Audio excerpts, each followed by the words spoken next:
Good morning. Thank you for all attending. I'm happy to see a mostly filled room.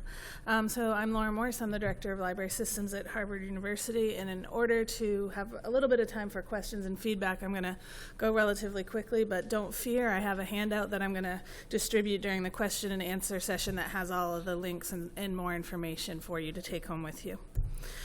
So a little bit of background about the NISO Open Discovery Initiative.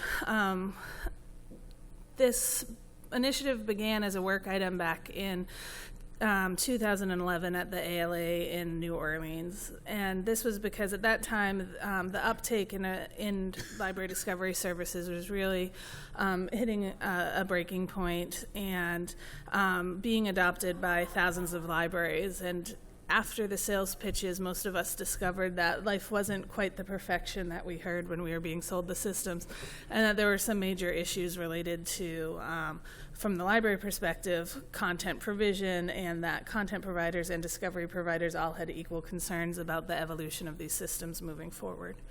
And one of the major issues with that agreements between content providers and discovery providers were ad hoc. They didn't represent all of the content, and they were largely opaque to customers.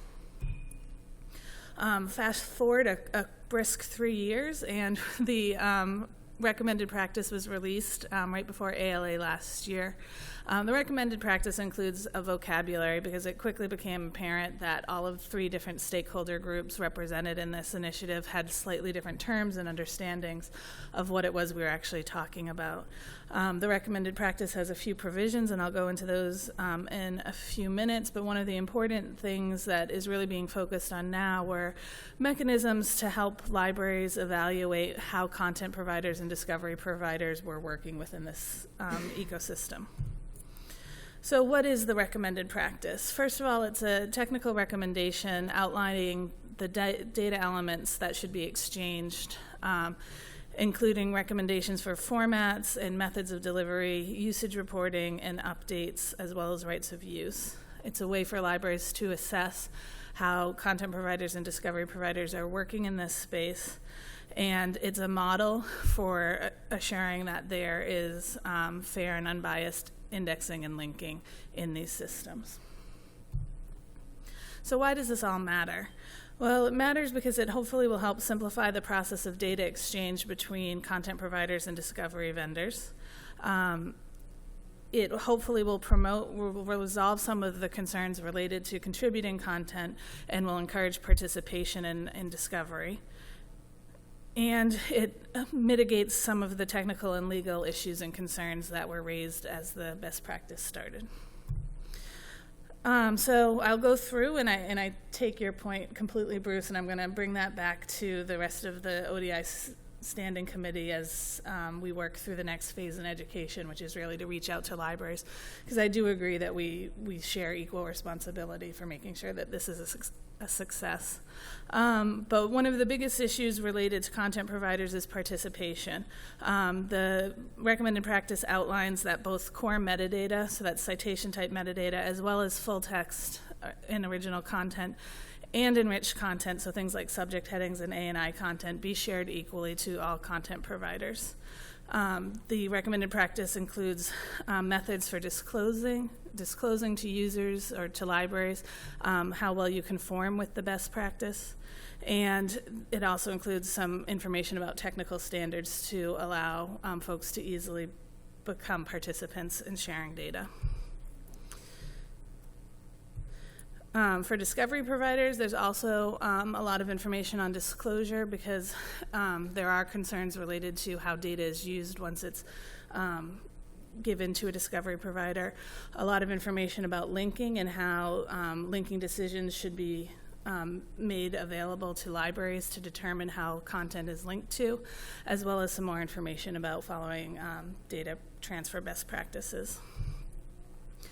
After the recommended practice was released, an ODI Standing Committee was formed, and I co-chair this committee with Letty Conrad from Sage Publishing. And we have a few follow-on tasks that we're working through. So one of the first and foremost is promotion and education about the ODI recommended practice to all of the different stakeholder groups. We also want to provide support for content providers and discovery service providers as they both work through the conformance checklist documents and become more and more conformant with the recommended practice. We have a forum for ongoing discussions between all of the different stakeholder groups as we address emerging issues. And we need to bring any emerging issues to our oversight group, the Discovery to Delivery Committee, to determine how we'll proceed with additional recommended practice items. The roster for the ODI committee includes folks from all three stakeholder groups: libraries, publishers, and service providers. And this is something that NISO does to help ensure that recommended practices work for all stakeholders. Currently, we have three major focus areas: education, conformance, and technical. On the education front, we are really working to get information about ODI out into the larger community. So events such as this are part of our mandate. We also have developed some communication streams to allow us to, between events, communicate more broadly. So if you're a Twitter user, I encourage you to follow us at NISO_ODI. We do have a mailing list, and we send out regular communications and updates. And I'll be handing out an ODI brochure that summarizes the best practice and gives links for staying current with what's happening in the world of ODI. The Conformance work stream is working to provide support for content providers and discovery providers as they begin to make conformance statements. The conformance checklists are about to be published. We have the final revision approved, and they'll be on the website in the next couple of weeks.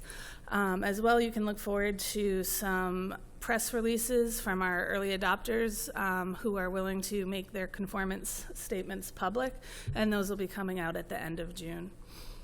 In addition, if you're interested in working on your conformance checklist, you can email the ODI steering committee and get support and help as you work through those.